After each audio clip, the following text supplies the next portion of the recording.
so ইতিমধ্যে আপোনালোকৰ যোনটো এডিআৰইৰ যোনটো 2.0 যোনটো এডমিট কাৰ্ড ৰিলিজ কৰাৰ কথা আছিল ইতিমধ্যে ৰিলিজ কৰিলে আপোনালোকৰ যোনটো লিংক হয় ইতিমধ্যে লাইভ হৈ গল সো এতিয়া আপোনালোকে কি কৰিব পাৰিব নিজৰ এডমিট কাৰ্ডখন ডাউনলোড কৰিব পাৰিব সো ডাউনলোড কৰাৰ কাৰণে আপোনালোকে কি কৰিব ডেসক্ৰিপচনত এটা লিংক আছে সেই লিংকত ক্লিক কৰিব লিংকত ক্লিক কৰিলে আপোনালোকে ইয়াতে চাব পাৰিছে তিনিটা লিংক লিংক 1 লিংক 2 আৰু লিংক 3 যিকোনো এটা লিংকত আপোনালোকে ক্লিক কৰিব সো মই কি কৰিম লিংক 1ত ক্লিক কৰিম সো লিংক 1ত ক্লিক কৰিলে ইয়াতে আপোনালোকক চাব পাইছে যে এডমিট কাৰ্ড ক্লাছ 3 যেহেতু এটো গ্ৰেড 3 লেভেলৰ পোষ্টৰ এডমিট কাৰ্ডটো ৰিলিজ কৰিছে সো জুনকল ছাত্ৰ-ছাত্ৰীয়ে তোমালোকৰ মানে এছএছ লেভেলৰ এতিয়া সায়েন্সৰ ফালৰ পৰা বা উইদাউট সায়েন্সৰ ফালৰ পৰা যদি আপোনালোকে এপ্লাই কৰিছিলে তেন্তে আপোনালোকৰ নিজৰ এডমিট কাৰ্ডখন ইতিমধ্যে লাইভ হৈ গৈছে এতিয়া আপোনালোকে কি কৰিব পাৰিব ডাউনলোড কৰিব পাৰিব সো ডাউনলোডৰ কাৰণে কি কৰিব লাগিব এপ্লিকেশন নাম্বাৰ আৰু পাছৱৰ্ডটো খুবই ইম্পৰ্টেন্ট হৈ পৰিব ইয়াতে আপোনালোকৰ এপ্লিকেশন নাম্বাৰটো দিব আৰু ইয়াতে পাছৱৰ্ডটো দিব সো ইয়াতে যদি আপোনালোকৰ এপ্লিকেশন আৰু পাছৱৰ্ডটো এতিয়া মনত নাই যদি আপোনালোকে ৰিকভাৰি কৰিব খোজে তেন্তে ডেসক্ৰিপচনত লিংক দিয়া আছে ভিডিঅ লিংক দিয়া আছে কেনেকৈ আপোনালোকে ৰিকভাৰি কৰিব কেনেকৈ পাছৱৰ্ড আপোনালোকে ৰিকভাৰি কৰিব সকলো হেতু ভিডিঅৰ প্ৰসেস মই ভালকে দেখুৱাই দিছো সো সেই ভিডিঅটো আপোনালোকে চাব পাৰে সো মই ইতিমধ্যে কি কৰিম এতিয়া এপ্লিকেশন নাম্বাৰ আৰু পাছৱৰ্ডটো মই এন্টাৰ কৰিম এন্টাৰ কৰাৰ পিছত আপোনালোকে ইয়াতে চাব পাইছে নিজৰ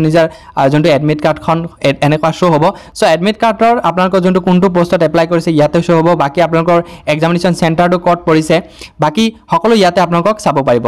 সো মই ইয়াতে আপোনালোকক দেখুৱাই আছো কিমান মাৰ্ক আছে তাৰ পিছত সানডে এক্সামটো পাতিব যেহেতু 15 তাৰিখত এই এক্সামটো পাতিব সময়টো আপোনালোকক 10:30 ৰ পৰা 1:30 বজালৈকে আপোনালোকৰ ভিডিঅত এই এক্সামটো শেষ হৈ যাব সো কোৱেশ্চন থাকিব আপোনালোকৰ 150 এটা কোৱেশ্চনৰ ভিতৰত আপোনালোক কি কৰা হ'ব 1 মাৰ্কে দিয়া হ'ব বাকি টোটাল মাৰ্ক হ'ব 150 সবতকৈ ইম্পৰ্টেন্ট কথা হ'ল যে যদি আপোনালোকে এই গ্ৰেড 3 লেভেলৰ এক্সামটো দিব গৈ আছে তেন্তে কিছুমান ইয়াৰ পৰা কিছুমান কথা আপোনালোকে ভালকে মনত ৰাখিব যে no candidate will be allowed to appear in examination hall without admit card যদি আপোনালোকে উইদাউট এডমিট কাৰ্ডত আপোনালোকে এক্সাম দিব যায় তেন্তে আপোনালোকক কি কৰা হ'ব এপিয়াৰ কৰা নহব সো এডমিট কাৰ্ডটো ভালকে মনত ৰাখিব লৈ যাবলে সো দুটা এটা আপোনালোকক জেৰক্স কৰি লৈ যাব বাকি আপোনালোকৰ ইয়াতে নিগেটিভ মাৰ্কৰ কাৰণে আপোনালোক বহুতে কৈছিলে যে নিগেটিভ মাৰ্ক আছে নে নাই নিগেটিভ মাৰ্কটো আপোনালোক ইয়াতে আছে there will be negative marking of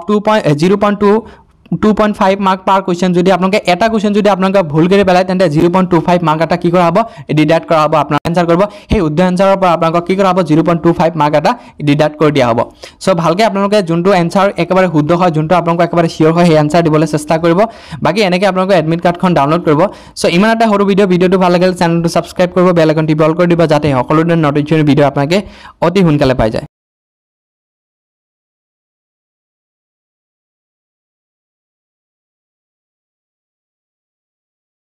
এতিয়া তোমালোকৰ এডমিট কাৰ্ডখন ৰিলিজ কৰা নাই জাস্ট লিংক এটাহে এক্টিভ কৰা হৈছে সো যেতিয়া তোমালোকক লিংকটো এক্টিভ কৰি দিয়ে বা এডমিট কাৰ্ড ৰিলিজ কৰি দিয়ে তোমালোকক লাইভ প্ৰসেস দেখাবলৈ চেষ্টা কৰিম যদি তোমালোকে এইটো চেনেল নতুনকৈ আহিছে চেনেলটো সাবস্ক্ৰাইব কৰিবা বেল আইকনটি অল কৰি দিবা যাতে সকলো ধৰণৰ নটিফিকেশ্যন ভিডিঅ তোমালোকে অতি সোনকালে পাই যোৱা